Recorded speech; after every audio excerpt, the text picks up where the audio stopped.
out of that and learn to recognize the power manifestation in whatever ways it happens to you, whatever Paramashiva is revealing to you.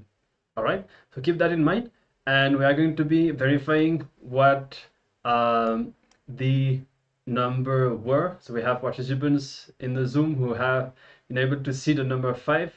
That's great. Congratulations, you have succeeded in seeing one of the 2 numbers. That's really great. Every day this power of the third eye is successful. So yes, now we'll be moving to the next round of the manifestation. Once again, please close your eyes and be seated. The more and more we manifest the powers is only the more and more we will be able to have bigger and bigger breakthroughs in our manifestation. Ultimately, it boils down to will persistence, being persistent with your manifestation, not giving up, dropping all the patterns that are disturbing, that are blocking you from seeing, and also detoxing your third eye by having the turmeric on your third eye. By doing all of these processes, we will be able to manifest the bigger and bigger breakthroughs in our manifestation. So yes, let us now move into the next round of the manifestation. Please close your eyes and be seated. Start visualizing the beautiful form of Swamiji once again in your inner space.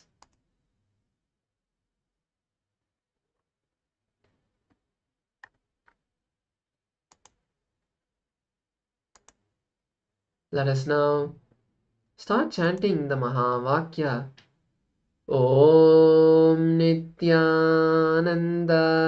Paramashivoham. The next 2 numbers are being projected for all of you to start seeing. Request Paramashiva, request Swamiji to reveal to you whatever is being projected. Let's begin. Om Nityananda Paramashivoham. Om Nityananda Paramashivoham. Om Nityananda Paramashivoham. Om Nityananda Paramashivoham. Om Nityananda Paramashivoham. Om Nityananda Paramashivoham. Om Nityananda Paramashivoham. Om Nityananda Paramashivoham. Om Nityananda Paramashivoham. Om Nityananda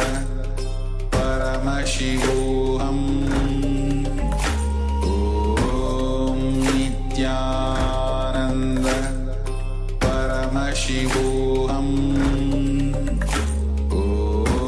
Om Nityananda Paramashivoham.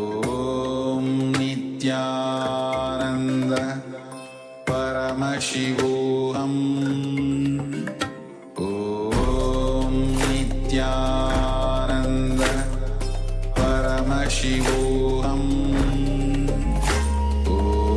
Om Nityananda Paramashivoham. Om Nityananda Paramashivoham. Om Nityananda Paramashivoham.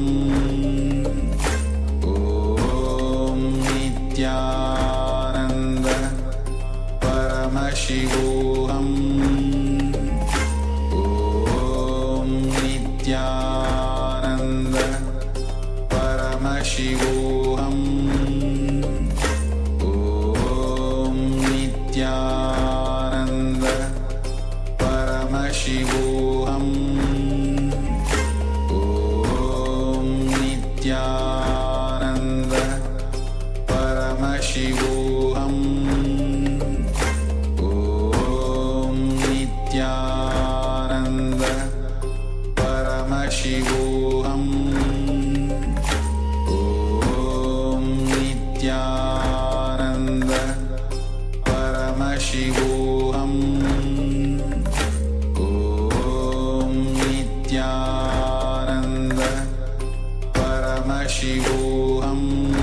Yes, you can remove the blindfold and share what you have been able to see.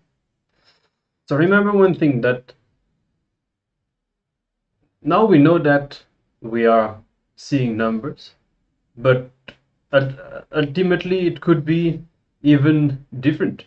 We could have shown even some pictures, or it could have been something else on the screen. So the whole point is to trust our inner space more than our logic or our perception, so that we become established in our inner space. And in fact, Swamiji has told that when we are successful in manifesting this power of the third eye, when we become fully fluent with it, we also gain the ability to just manifest all our desires into reality. And that happens because we are established in our inner space, in our third eye, and not on the outer circumstances. So we have participants who have shared in the Zoom. Mashukra is saying that she's seen number 1 and number 4. So let's see what the numbers were. And congratulations. You are becoming more and more successful round after round. You have been able to see now not just 1 but 2 numbers. That's really great. Which means that you have achieved a very good level of completion, and your space of oneness that you're experiencing with Swamiji is becoming very very strong. That's really great. You can celebrate that.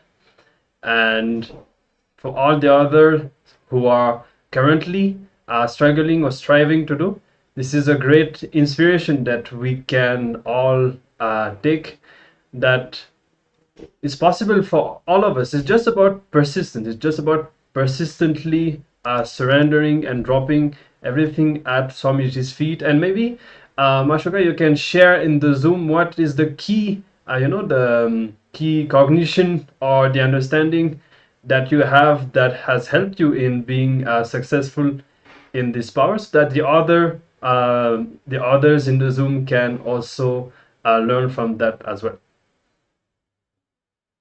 So with that beautiful round of power manifestation, we come to the end of this session. We'll now be moving into today's powerful cognitions, and today we are going to be learning about completing with others. So completing with others is an important aspect of our life because we are not individual islands in the ocean of emptiness. We are in a world with people who are interacting with us on a daily basis, not even just daily, but even on a hourly basis, where we need to tell them something, they have to tell us something. So we are constantly in touch with hundreds of people around us. So it is very important that we be in completion with our entire ecosystem, with the people who are working on us on a daily basis and who are part of our life. So, excuse me. So that is what we are going to be working on today. So let us start with the first understanding about completing with others.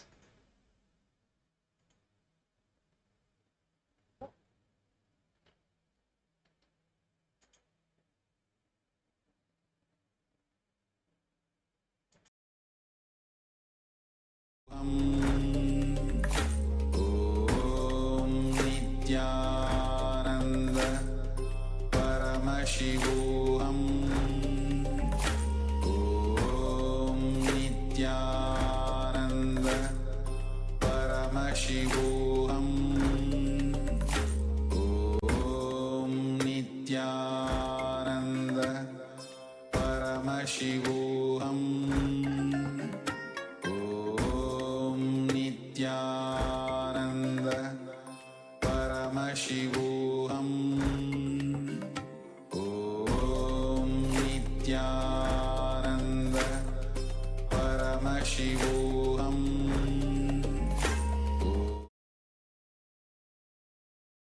Yes, so we were understanding about the completion with others. So the first understanding that we need to have about completing with others is untying relationship through the relationship knots, the knots that are there in the relationship. In this session, we are going to be learning the difference between the happenings in our life and our perception of these happenings. Understanding the gap between these two. What does this mean? The happenings and the perception of these happenings.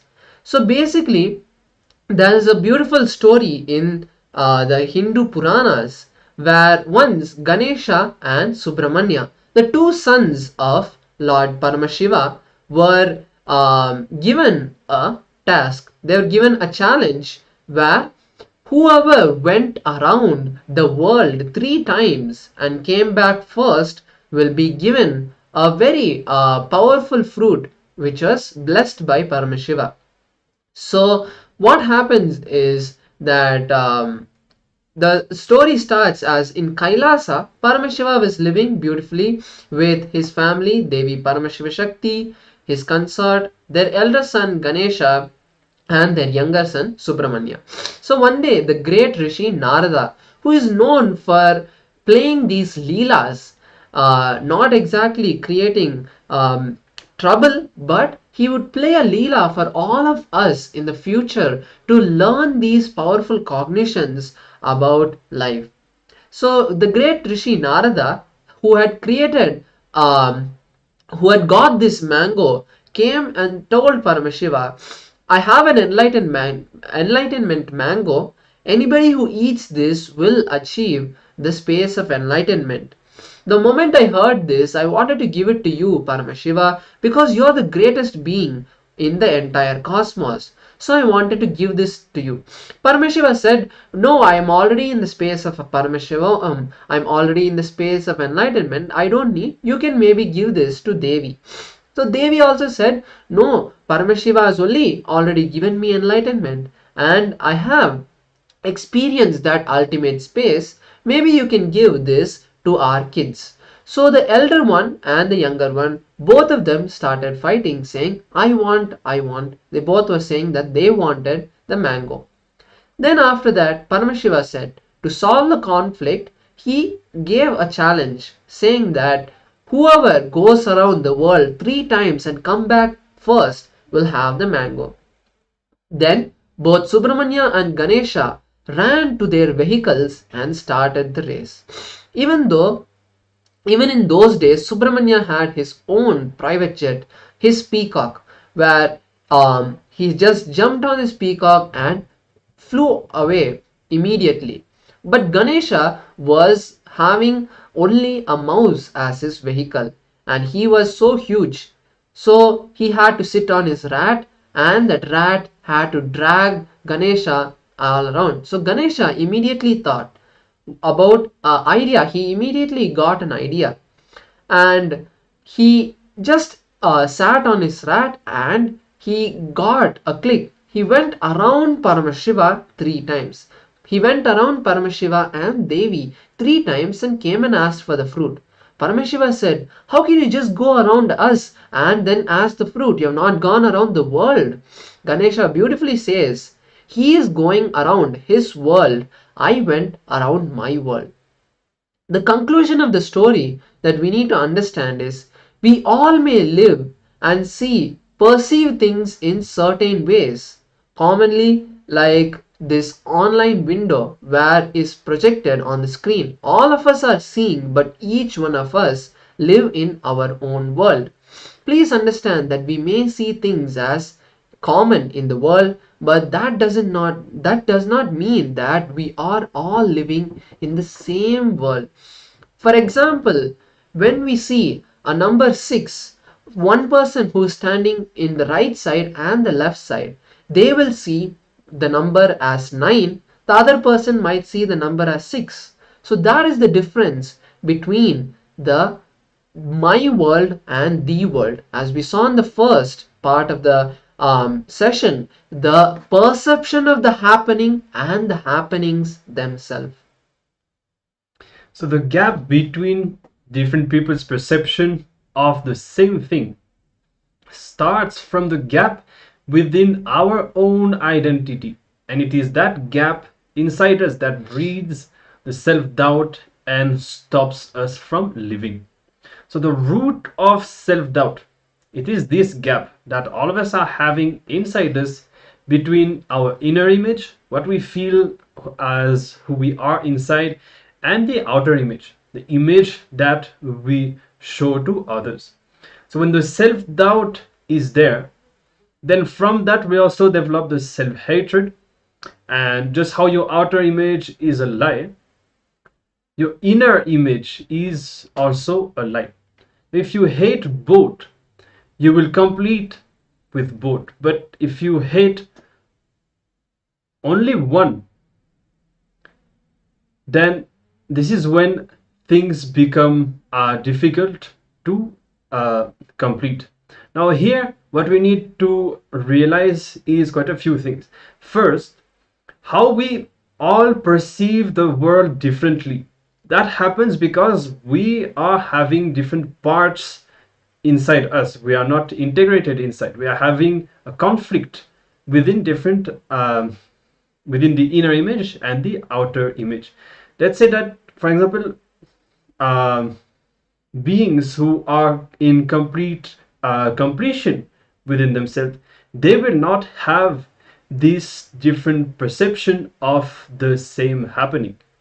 Now, this gap inside us is the source of the self-doubt that we experience, and this self-doubt in turn leads to self-hatred.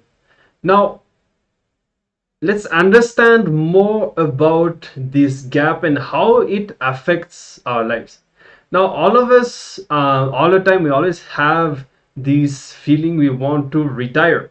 We continuously have that kind of thought that, no, I cannot do this, I don't want to do that, I don't want to see anybody, and I just want to be by myself. So all of us always have in some way or another that kind of a desire for withdrawal. That is what is self-hatred. The desire to withdraw and be by ourselves in this negative thinking is the self-hatred. And everything else that we face is self-denial. Okay? Now, richness. true richness in life is the ability to spend time with people as opposed to the self-hatred. Richness is when we are able to spend time with people, and when you are able to be in a space of completion with people. That is the real richness. On the other hand, poverty means the inability to spend time with people, because the moment you deny people in your life, you deny life itself. So the gap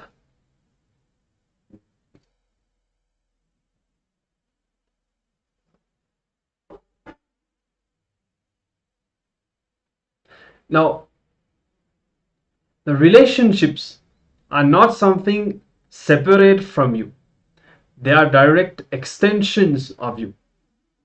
And what does this mean? Whatever people reflect, if you are having, let's say, abusive relationship, or if you are having loving relationship, both reflect something that you are having inside. The people that you are seeing around you, that you're attracting, that you're manifesting around you in your life, are always direct mirrors of what you are having in your inner space. Now, relationship doesn't mean just relationship with people. It means even things like your health, your wealth, or your success. Even these are different kind of relationships. And because you always relate to the things not the way they are, but the way you are. So here we are redefining our definition and our understanding of relationship. How we do not relate with people and the things in our life the way they are, but it is how we feel inside, what kind of a cognition, what kind of a life experience and conclusions that we are having inside. From this inner space only we interact with people, and it is this inner space that creates the relationships that we have in our life. So the key to transforming our relationships, either with people or even with the different dimensions of ourselves and our life, is once again to work on our inner space. So there are two things that are constantly happening in our life: the happening and the perception of the happening. The happening is the world, the actual existence of everything. And then there's the perception, which is my world, which is what you perceive as life. How yesterday we saw the perception, fact, truth, and reality. That basic through the basic perception level, cognition, and understanding that you have from the reality is your world, which is we call as my world. So these 2 points, there's always something or the other happening in our life, and you have your own perception about whatever is happening. The world is, or the actual happening is just a set of facts. Your perception of the world is your my world, which consists of your judgments, labels, ideas, opinions, notions, beliefs, and memories of which you have built. So the perceptions you carry about what is happening in life is given by your basic cognition. Your cognition is nothing but the way you receive, process, and interpret, finally respond to any information entering your system through the 5 senses. But unfortunately, you never are in touch with the actual happening in your life, because for you, your perception is the happening than what is the real existence. All your expectations from life and people are nothing but your fantasies about life and those people. Based on your fantasies, you constantly cherish people in your life. So it is your cognition that is responsible for the way you relate with life and with people. Your cognition makes or breaks your relationship. So let us now look at a very powerful satsang where Swamiji is going to be sharing with us the understanding of the world and my world, how the actual happening is, and how we perceive this reality. So I request all the participants to be in the space of listening now as we now enter this powerful satsang.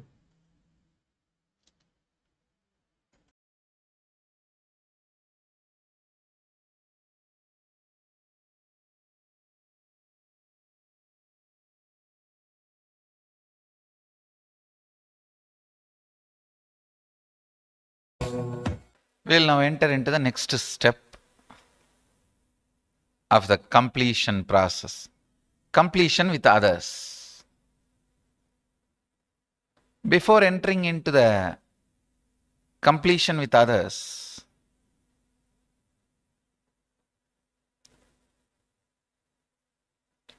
a small story.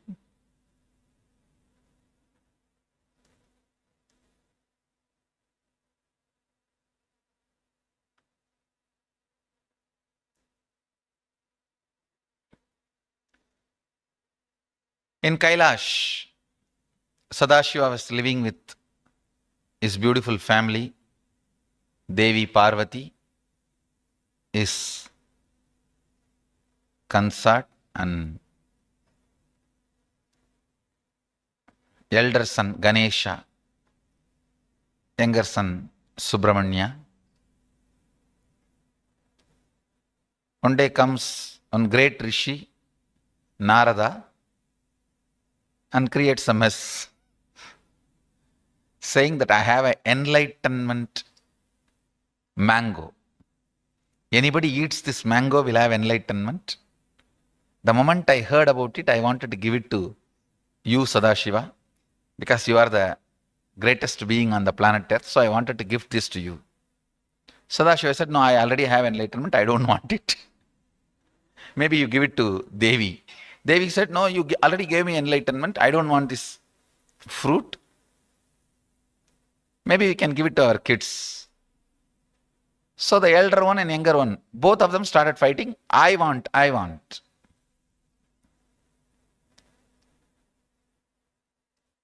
Then quickly and comes back, they will have this fruit. Even in those days, Subramanya had his own private jet, peacock. He just took his peacock and started. Ganesha is a little heavy guy, and his vehicle is also rat. How can rat drag the elephant? And even if it drags, how long?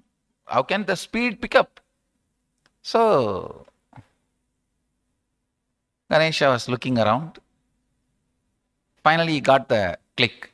He just went round Sadashiva and Devi 3 times and came and asked for the fruit. Sadashiva said, how can you just go around us and then ask for the fruit?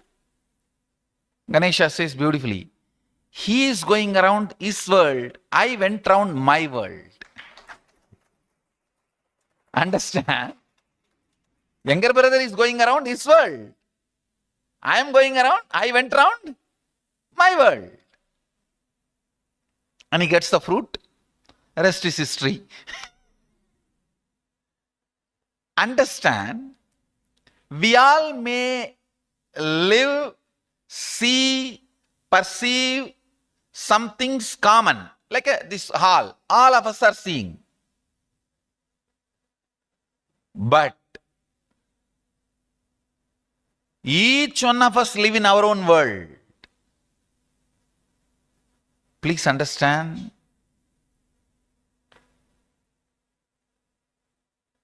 We may see some things as common in this world. That does not mean we are all living in the same world. The objects you may see, every one of you may be seeing these objects, this mic. That does not mean we are all living in the same world. No.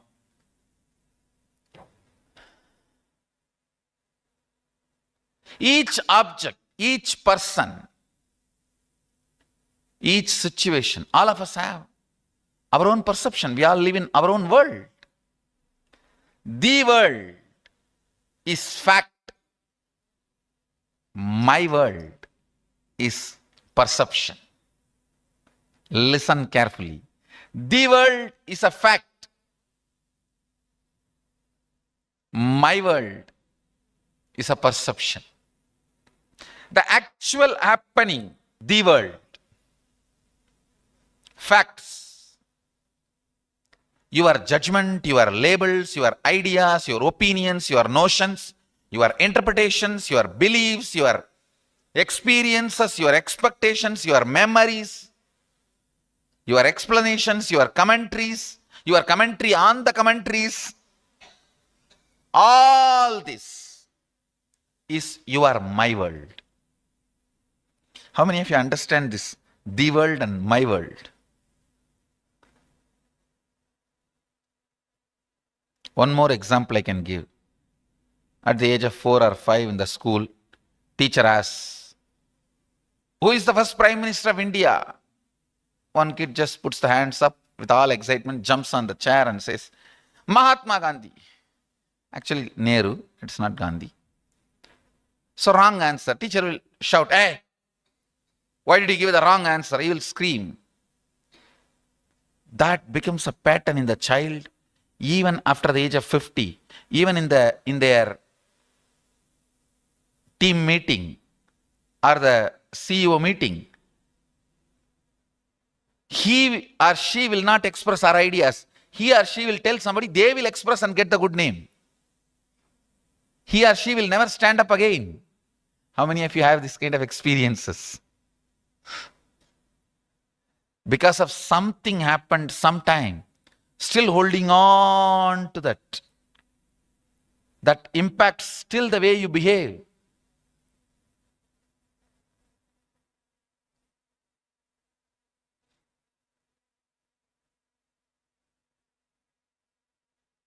If you see all the incompletions with others, your mother, father, brother, sister, every incompletion is just this the world and my world. The world is different, my world is different. The world is the world, my world is hell. It's your my world, source of your hell and source of your self-torturing mechanism.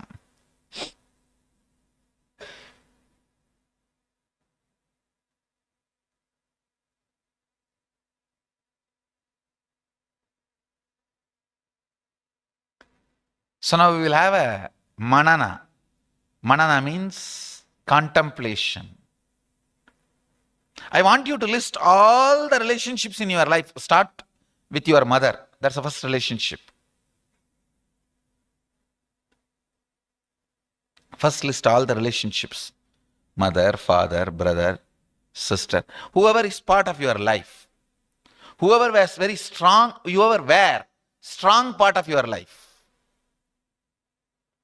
Sometimes your school watchman would have been a strong part of your life because constantly he allows you when you come late to the school. Actually, in my school, watchman is the only person I know. Nobody else is that close to me because he is the only one who takes care. Whenever I go, he will allow me. And whenever I am not coming, he will come and search and bring me to the school. In Indian villages, if the kids don't come to school, they will send the watchman to the house. The watchman will go and search.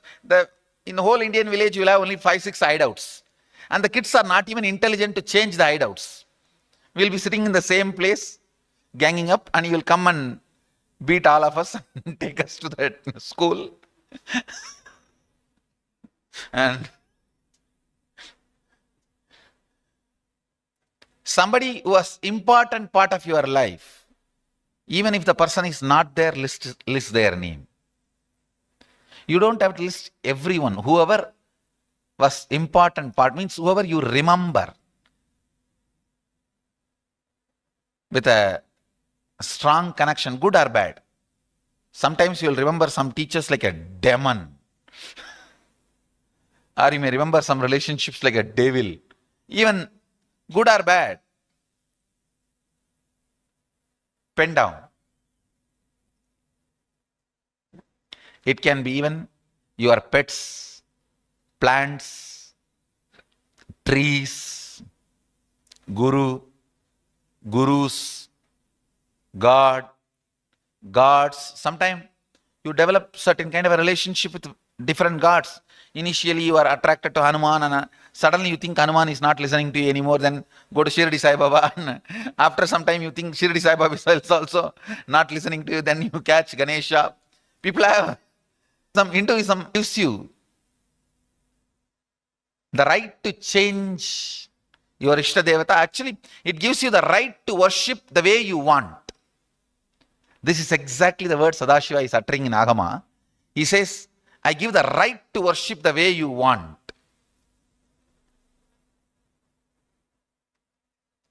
First list out all the relationship. Then make a column. For example, your incompletions with your mother. Write the incompletion. Write the world. Actual incident happened. My world. How you perceived. It's like one example I can give. You are a child playing in the rain, jumping. Your mom comes and just drags you into the room and locks you. And you hit the door, call all the bad words you know. Actual the world is your mom, due to her concern about your health, afraid of you catching cold or fever, she is protecting you. That's the world, actual incident. But your my world is, oh, this demon cannot tolerate my happiness. If I am happy, she can't handle. She will do something. I don't know where she learns all the torturing mechanism. Whatever.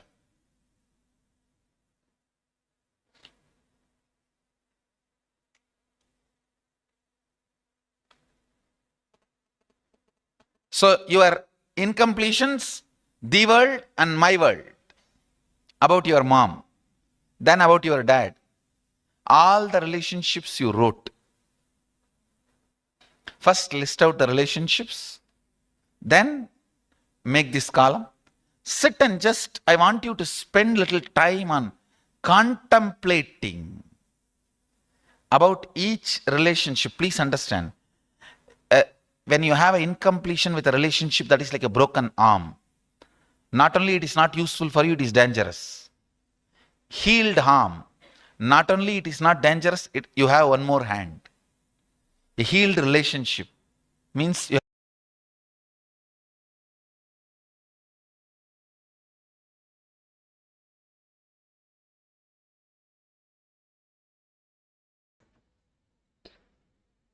Yes.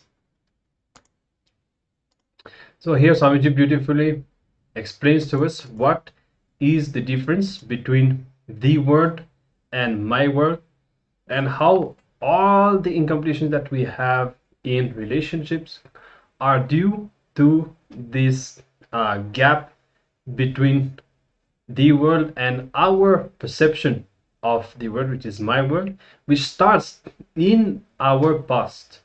It is essentially the incompletions from the past that keep reproducing themselves and creating more and more similar circumstances. So the fight, for example, that we can be having with someone today would just be the reproduction of the same incident that we experienced a long time ago. So once we analyze our lives and look into ourselves from this understanding, we will be able to identify all the incompletions that are causing pain in our sufferings, in our relationships, and we will be able to heal all of our relationships. So we are going to be doing a short internalization exercise and a short completion process. So to start with, you can make two columns, either in your notebook or you can do it on your device if you are doing that online. And the first column will be the word, which is the actual happening, what is factually happening. Okay, simple description of the events. The second columns is going to be my word, which is the experience of the factual happening, what you go through inside. As Swamiji said, for example, the world may be your mother shouting at you and stopping you from playing in the rain, and she has her own reasons for doing that. That is the world. But in your experience, in my world, she is a demon, she hates me, she is against me, and all of that. That is the my world. So now, Also, you should not, when you write down those incidents, make sure you don't see it from the current logic or knowledge that you have. Look at it at that point. What were you thinking about your mom at that time? Now you understand, as a grown up, as you have become more mature, now you understand, yes, my mom did it for my own safety, so that she can take care of me, so that I don't catch a cold or a flu. So now you understand that. But that time, when the incident happened, what you felt, that is what you have to write down in your my world. yes. So the first step now that we are going to be heading into, we are going to be starting this process of the world versus my world with your relationship with yourself. Okay, so for that, recollect and write down the first incident when you judged yourself, and describe vividly the first impressions that you had about you at that moment. Okay, so this is going to be the first step. Focus on that for the next few minutes, and then we will move on further to the exercise.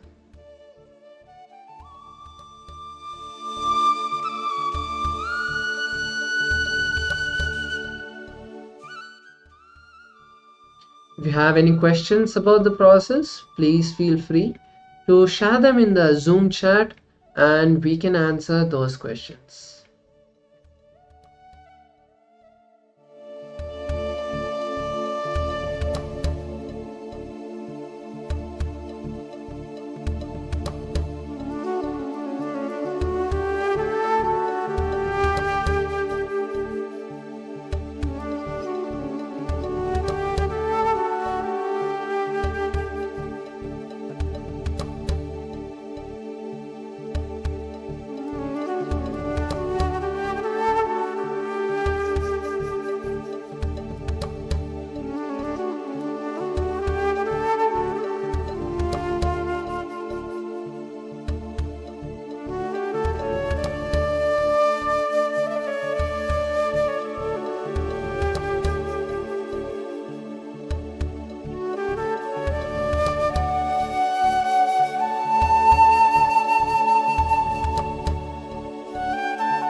Yes. Now let us move to the next step of the process. If you're not done with the previous step, you can continue, but we'll just be moving to the next step for all the other participants. The next step is writing down the relationship we have with our mother. Go back to the earliest incident, to the first incident in your life when you started judging your mother. Like in the example we saw, where when you were a very young kid, you were playing in the rain and your mom came and pulled you inside the house, made you take a hot water bath, which you did not want to do, and then made you rubbed you so much with the towel. All of those details, those experiences where you felt that why is she torturing me, why is she not letting me have fun, that first incident, write down in detail what was the actual incident. Might be very simple, can be about schoolwork, it can be about just having a candy without permission. Whatever that incident is, write down what was the actual happening and what you judged her about. Take a few minutes to go back into your life and write down the first incident. Let's begin.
Yes. Moving on. Now, the same with your relationship with your father. Go back to the first incidents when you develop judgment towards your father, and repeat the same exercise. Describe what actually happened, the world, and how you experienced him, your father, which is my world. Let's take a few minutes and complete this step of the process.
Yes, now the final step of this process, we're going to be repeating the same completion process, this time for all the intimate relationships in our life, spouse, children, and so on, all our near and dear ones. So once again, look into each of these relationships and identify the world and my world. So you can aim, of course, at significant incidents that may have happened in your relationship with these people, and pen down what is the world and my world, identifying the gap between the world and my world.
Yes, now with this we come to the end of this process. I hope all of you were able to complete writing down the various steps of this process, the various people. We'll be going in depth today with each of these relationships, a separate session and completion with our mother, father, and other close relationships. But now that we have known that, we know that this is the root, that is the first step to breaking the entire incompletion, is the root pattern, is the root incompletion that causes the entire tree of incompletion to grow.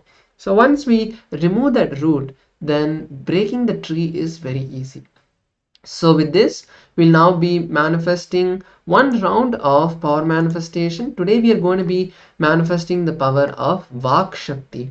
The Vak Shakti is the ability to declare whatever you want and manifest that in your life. So let us first listen to the Shastra Pramana and then move into the power manifestation.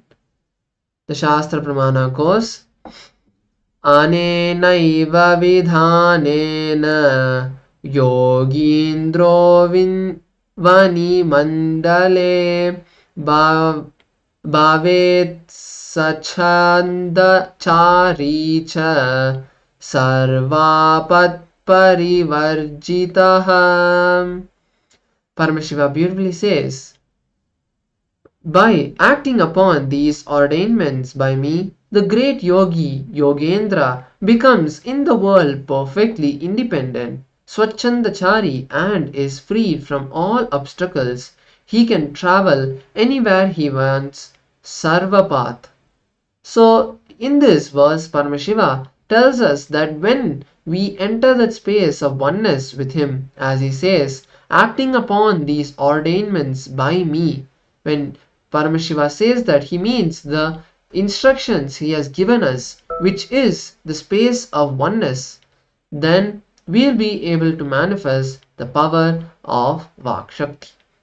So the first step of the first round, level 1 of this Vak Shakti, is very simple but an important step. So we are going to be scanning our Vak. Before we move further, let me explain in some more detail what is Vak. Vak is another intra-organ like our third eye. The third eye, we cannot see an exact eye in the middle of our brows, but we have that energy center which is located there. It is not metaphysical, but it is an intra-organ, as Swamiji calls it. The same way, we have another intra-organ in the throat, which is the Vak. That is what is responsible for creating that energy into words. It is not just the voice, the vocal cord or the voice box which is responsible. That is just a physical expression, but the energy behind changing energy into words, the body's energy into the sound energy, that is the Vak. So completing with the Vak, it has been diluted by so many promises we have given to ourselves and not fulfilled.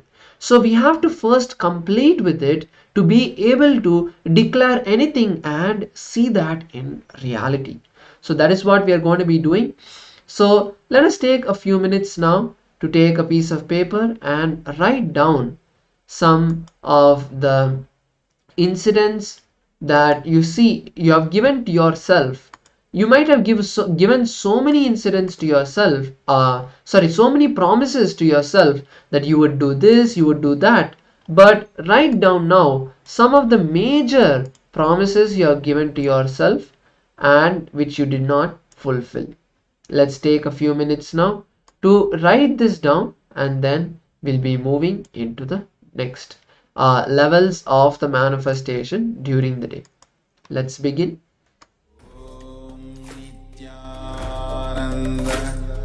Paramashivoham